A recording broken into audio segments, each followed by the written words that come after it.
അങ്ങനെ രാത്രിയിൽ കിടന്നുറങ്ങുന്ന സമയത്ത് ഒരുപക്ഷെ ശരീരത്തിന്റെ ഏതെങ്കിലും ഭാഗത്തുണ്ടാകുന്ന ഒരു ബുദ്ധിമുട്ട്, ഒരു ചൊറിച്ചിൽ സ്വാഭാവികമായി നമ്മൾ പോലും അറിയാതെ വിരലുകൾ കൊണ്ട് ആ ഭാഗം ചൊറിയാറുണ്ട്. എന്തു സംഭവിക്കുന്നു? ഈ മൃതകോശങ്ങളും ആ മൃതകോശങ്ങളെ ഭക്ഷണമാക്കാൻ ശ്രമിക്കുന്ന 3,20,00,000 വരുന്ന ബാക്ടീരിയകളും ഈ ശരീരഭാഗത്തുള്ള ഈ തൊലി വിട്ട് നമ്മുടെ നഖങ്ങളിലേക്ക് പറ്റിപ്പിടിക്കുകയാണ്. സ്വാഭാവികമായി നമ്മൾ കിടന്നുറങ്ങുന്നു. രാത്രിയിൽ കിടന്നുറങ്ങുമ്പോൾ എത്ര തവണ ശരീരം ചൊറിഞ്ഞു എന്ന് ചോദിച്ചാൽ ഉത്തരം പറയാൻ പറ്റുന്ന ആളുകളില്ലല്ലോ. സ്വാഭാവികമായും നമ്മൾ പോലും അറിയാതെ പലതവണ ശരീരത്തിന്റെ വിവിധ ഭാഗങ്ങൾ, പ്രത്യേകിച്ചും നമ്മുടെ പ്രൈവറ്റ് പാർട്സ് പോലും നമ്മൾ പോലും അറിയാതെ പലതവണ അത് സ്പർശനത്തിന് വിധേയമാകുന്നുണ്ട്. രാവിലെ ഉറക്കം എഴുന്നേൽക്കുന്നത് 3,20,00,000 വരുന്ന ബാക്ടീരിയകളെയും ശേഖരിച്ചു വെച്ചിരിക്കുന്ന കൈകളും നഖങ്ങളുമായിട്ടാണ്. നേരെ എഴുന്നേറ്റാൽ ഉടൻ തന്നെ ബ്രഷ് എടുത്ത് പിടിക്കരുത്, മറിച്ച് ആദ്യം മുൻകൈകൾ രണ്ടും വൃത്തിയായി കഴുകണം. കഴുകിയ ശേഷം അല്ലാതെ മിസ്വാക്ക് ചെയ്യുക, ബ്രഷ് ചെയ്യുക പോലെയുള്ള പ്രവർത്തനങ്ങളിൽ ഏർപ്പെടാൻ പാടില്ല. വളരെ സുന്ദരമായ ഒരു ആരോഗ്യ രഹസ്യമാണിത്.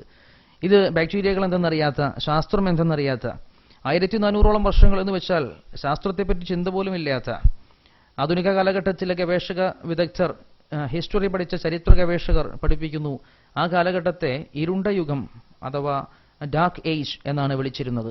ഒരർത്ഥത്തിലും സാക്ഷരത ഉള്ള ഒരാൾ പോലും ഇല്ലാതിരുന്ന ആ കാലഘട്ടത്തിൽ ഒരുവൻ ഉറക്കം എഴുന്നേറ്റാൽ ഏറ്റവും ആദ്യം മുൻകൈകൾ രണ്ടും വൃത്തിയായി കഴുകട്ടെ സയ്യിദുനാ മുഹമ്മദ് റസൂലുള്ളാഹി സ്വല്ലല്ലാഹു അലൈഹി വസല്ലമ തങ്ങൾ പ്രഖ്യാപിക്കുകയാണ്. അതിന് കാരണവും മഹാനായ പ്രവാചകർ അവിടെ പറഞ്ഞു വെക്കുന്നുണ്ട്.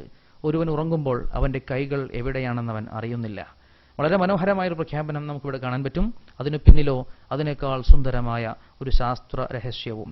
തീർച്ചയായും ഈ മെസ്സേജിന്റെ പ്രിയപ്പെട്ടവരിലേക്ക് എത്തിക്കഴിഞ്ഞാൽ ഇന്നു മുതൽ അത് നമ്മുടെ ബാധ്യതയായി നമ്മൾ മനസ്സിലാക്കണം. കിടന്നുറങ്ങി രാവിലെ ഉറക്കം എഴുന്നേറ്റാൽ ഏറ്റവും ആദ്യം ദിക്റുകളോടെ എഴുന്നേറ്റ് പിന്നീട് നമ്മൾ പ്രവർത്തനപരമായി ആദ്യം ചെയ്യേണ്ട കർമ്മം മുൻകൈകൾ രണ്ടും വൃത്തിയായി കഴുകുക എന്നതാണ്.